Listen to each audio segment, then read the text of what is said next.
ओम शांति। 3 अक्टूबर 2023 के ईश्वरीय महावाक्य। पहले एक नज़र मुरली के मुख्य पॉइंट्स पर।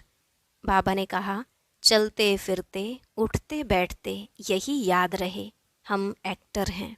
अब हमको वापस जाना है। यह दुख का नाटक पूरा हुआ, फिर से सुखधाम जाना है। तो बाप के श्रीमत पर अच्छी रीति चलना पड़े। तुम हो बेहद के सन्यासी, हद के नहीं। इसलिए ग्रस्त में रहते उनसे भी तोड़ निभाना है, नहीं तो तुम भी हद के सन्यासी हठयोगी ठहरे। यहाँ ग्रस्त व्यवहार से नफरत नहीं की जाती। तुमने अभी बाप को जाना है। जो बाप को नहीं जानते उनको नास्तिक कहेंगे। बाप खुद आकर तुम्हें अपना परिचय देते हैं, अर्थात आस्तिक बनाते हैं।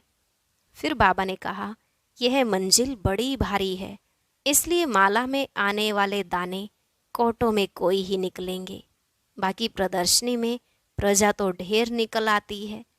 तुम्हें बाप से पूरा वर्षा लेना है, इसलिए पुरुषार्थ ऐसा करना है जो ऊंचते ऊंच महाराजा महारानी बन सको। हर एक को अपनी शक्ल देखनी है। क्या हम लक्ष्मी को वरने लायक बने हैं? पढ़ाई ऐसी पढ़नी है जो उच्च पद पाले में। लास्ट में बाबा ने कहा, धीरे धीरे तुम बच्चों की वाह वाह जरूर निकलेगी। लास्ट मोमेंट में ही डंका बजना है। अभी तक तो बच्चों पर ग्रहचारी बैठ जाती है, लाइन क्लियर नहीं है, इसलिए विघ्न पड़ते रहते हैं। यह सब ड्रामा में नोंद है। तुम्हें ड्रामा के पट्टे पर खड़े रहना है, हिलना नहीं है। अब सुनते हैं महावाक्यों को विस्तार से। बाबा ने कहा, मीठे बच्चे, ग्रस्त व्यवहार में रहते सबसे तोड़ निभाना है। नफरत नहीं करनी है, लेकिन कमल फूल के समान पवित्र जरूर बनना है। प्रश्न, तुम्हारी विजय का डंका कब बजेगा? वाह वाह कैसे निकलेगी? उत्तर, अंत समय जब तुम बच्चों पर माया की ग्रहचारी बैठना बंद हो जाएगी, सदा लाइन क्लियर रहेगी, तब वाह वाह निकलेगी, विजय का डंका बजेगा। अभी तो बच्चों पर ग्रहचारी बैठ जाती है, विघ्न पड़ते रहते हैं। 3 पैर पृथ्वी के भी सेवा के लिए मुश्किल मिलते हैं, लेकिन वह भी समय आएगा जब तुम बच्चे सारे विश्व के मालिक होंगे। गीत धीरज धर्मनुवा। ओम शांति। बच्चे नंबरवार पुरुषार्थ अनुसार जानते हैं कि अभी पुराना नाटक पूरा हुआ है। दुख के दिन बाकी कुछ घड़ियां हैं, और फिर सदा सुख ही सुख होगा। जब सुख का पता पड़ता है तो समझा जाता है यह दुख धाम है, वास्ट डिफरेंट है। अभी सुख के लिए तुम पुरुषार्थ कर रहे हो, समझते हो यह दुख का पुराना नाटक पूरा हुआ। सुख के लिए अब बाप दादा की श्रीमत पर चल रहे हैं। कोई को भी समझाना बहुत सहज है। अभी बाबा के पास जाना है, बाबा लेने लिए आया है। गृहस्थ व्यवहार में रहते कमल फूल समान पवित्र हो रहना है। तोड़ जरूर निभाना है। अगर तोड़ नहीं निभाते हो तो जैसे सन्यासियों मिसल हो जाते। वह तोड़ नहीं निभाते हैं तो उनको निवृत्ति मार्ग हठयोग कहा जाता है। सन्यासियों द्वारा जो सिखलाया जाता है वह है हठयोग। हम राजयोग सीखते हैं जो भगवान सिखलाते हैं। भारत का धर्म शास्त्र है ही गीता। दूसरों का धर्म शास्त्र क्या है, उनसे अपना कोई ताल्लुक नहीं। तुम अभी गृहस्थ व्यवहार में रहते एक बार सन्यास करते हो, फिर 21 जन्म उसकी प्रारब्ध पाते हो।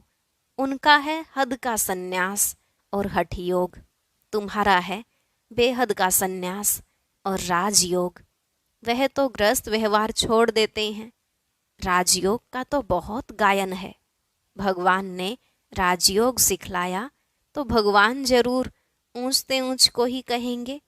श्री कृष्ण तो भगवान हो न सके। बेहद का बाप है ही वह निराकार। बेहद की बादशाही वही दे सकते हैं। यहाँ गृहस्थ व्यवहार से नफरत नहीं की जाती। बाप कहते हैं यह अंतिम जन्म गृहस्थ व्यवहार में रहते पवित्र बनो। पतित पावन किसी सन्यासी को नहीं कहा जाता। सन्यासी खुद भी गाते हैं पतित पावन, उनको याद करते हैं। वह भी पावन दुनिया चाहते हैं, परंतु यह नहीं जानते कि वह दुनिया ही एक और है।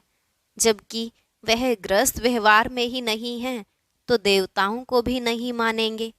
वह कभी राजयोग सिखला न सके, न बाप कभी हठयोग सिखला सकते, न सन्यासी कभी राजयोग सिखला सकते। यह समझने की बात है। अभी दिल्ली में वर्ल्ड कॉन्फ्रेंस होती है, उनको समझाना है, लिखत में सभी को देना है। वहाँ तो मतभेद हो जाता है, लिखत में होगा तो सभी समझ जाएंगे इन्हों का उद्देश्य क्या है।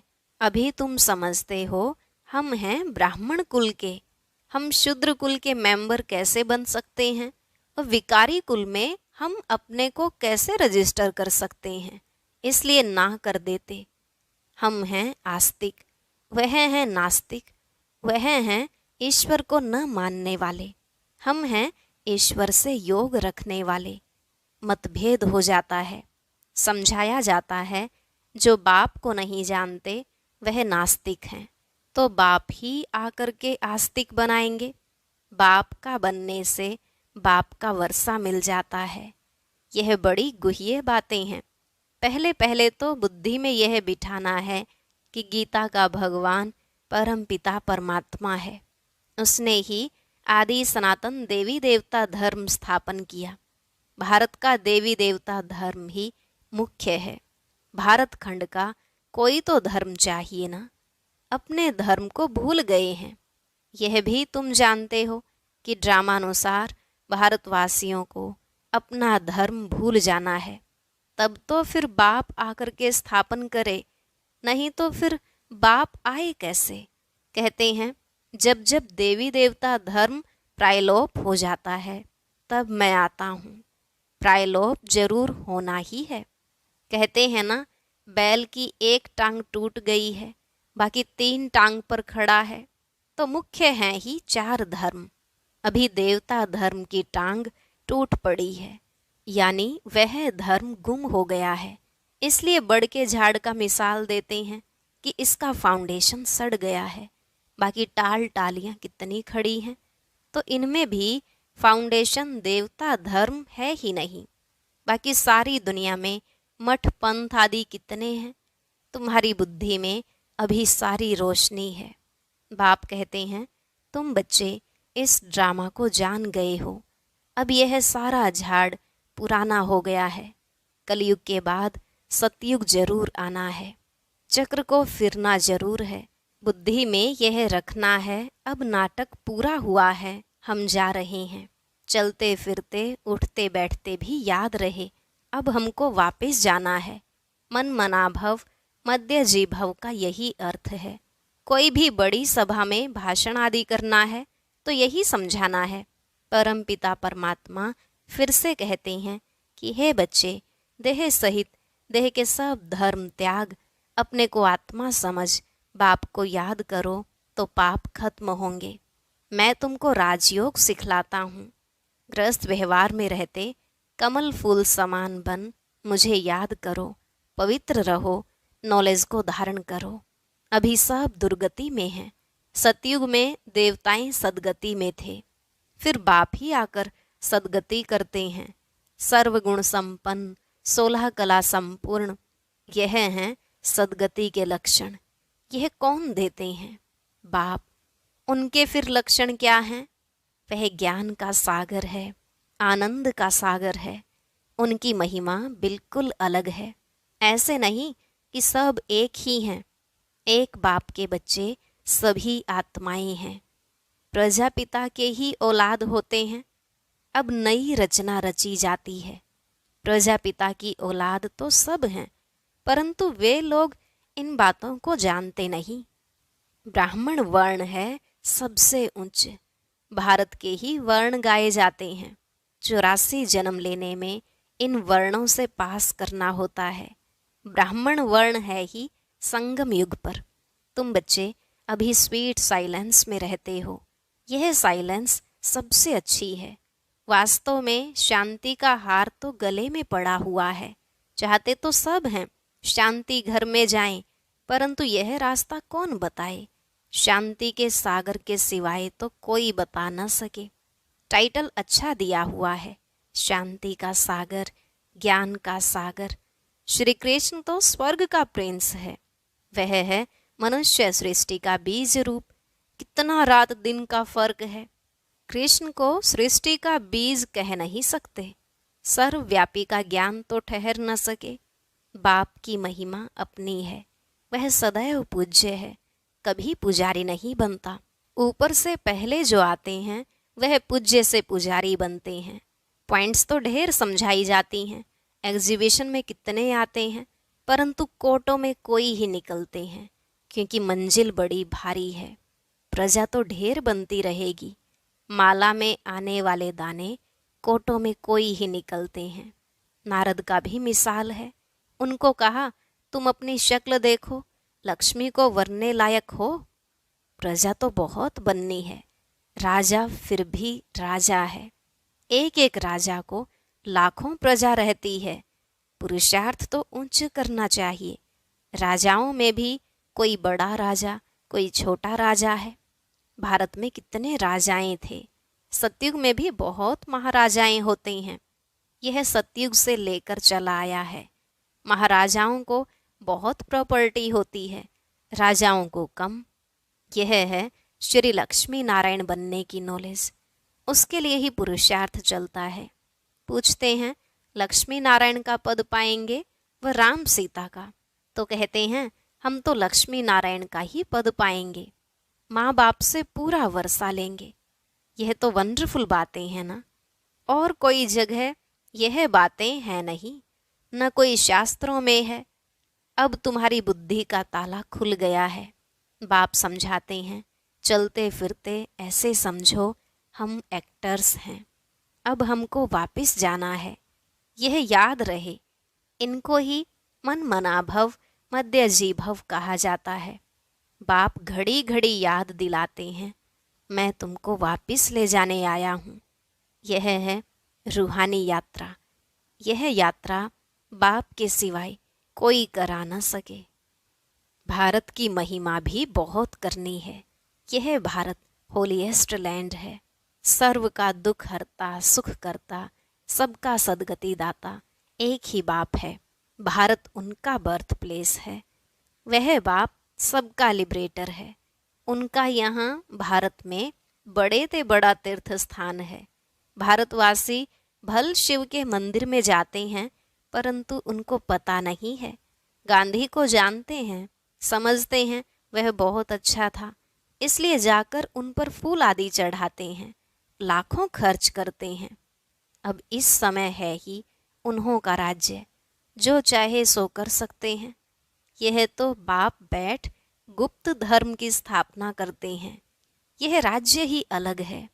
भारत में पहले पहले देवताओं का राज्य था। दिखाते हैं असुरों और देवताओं की लड़ाई लगी, परंतु ऐसी बातें तो है नहीं। यहाँ तो युद्ध के मैदान में माया पर जीत पाई जाती है। माया पर जीत तो जरूर सर्वशक्तिमान ही पहनाएंगे। बाबा ही रावण राज्य से छुड़ाकर राम राज्य की स्थापना करा रहे हैं। बाकी वहाँ लड़ाई आदि की बात होती नहीं। अभी देखेंगे तो सृष्टि में सर्वशक्तिमान इस समय क्रिश्चियन लोग हैं। वह चाहें तो सब पर जीत पा सकते हैं, परंतु वह विश्व के मालिक बने यह कायदा नहीं। इस राज को तुम ही जानते हो। इस समय सर्वशक्तिवान राजधानी क्रिश्चियन की है, नहीं तो उन्हों की संख्या कम होनी चाहिए, क्योंकि लास्ट में आए हैं। परंतु 3 धर्मों में यह धर्म सबसे तीखा है, सबको हाथ कर बैठे हैं। यह भी ड्रामा बना हुआ है। इनके द्वारा ही फिर हमको राजधानी मिलनी है। कहानी भी है, 2 बिल्ले लड़े, मक्खन बीच में तीसरे को मिल जाता है, तो वह आपस में लड़ते हैं। मक्खन बीच में भारतवासियों को ही मिलना है। कहानी तो पाई पैसे की है, अर्थ कितना बड़ा है। मनुष्य कितने बेसमझ हैं। एक्टर होते हुए भी ड्रामा को नहीं जानते, बेसमझ हो पड़े हैं।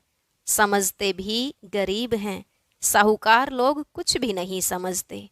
गरीब निवाज पतित पावन बाप गाया हुआ है, अब प्रैक्टिकल में पार्ट बजा रहे हैं। बड़ी बड़ी सभाओं में तुमको समझाना है। विवेक कहता है कि धीरे धीरे वाह वाह निकलेगी, लास्ट मोमेंट में डंका बजना है।